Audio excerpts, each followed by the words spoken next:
বাংলাদেশে জুলাই গণঅভ্যুত্থান নিয়ে জাতিসংঘ মানবাধিকার বিষয়ক হাইকমিশন দপ্তর OHCHR এর তথ্যানুসন্ধান দলের প্রতিবেদন প্রকাশ করা হবে আজ। মঙ্গলবার জেনেভার জাতিসংঘের মানবাধিকার কার্যালয় থেকে তথ্য জানানো হয়েছে।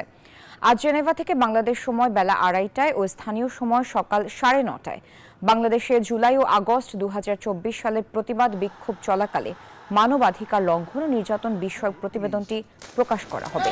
এর আগে সোমবার জানানো হয়েছিল 13 ফেব্রুয়ারি এ প্রতিবেদন প্রকাশ করা হবে।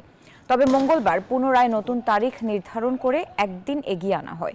গত বছরের 1 জুলাই থেকে 15 আগস্টের মধ্যে ছাত্র আন্দোলন চলাকালে সংগঠিত মানবাধিকার লঙ্ঘন ও নির্যাতন বিষয়ক প্রতিবেদন প্রকাশ করবে ফ্যাক্ট ফাইন্ডিং মিশন। শুরুতে এ নিয়ে বক্তব্য রাখবেন জাতিসংঘের মানবাধিকার বিষয়ক হাইকমিশনার ভলকার টুর্ক। পুলিশ আন্দোলনকারীদের হামলায় আহত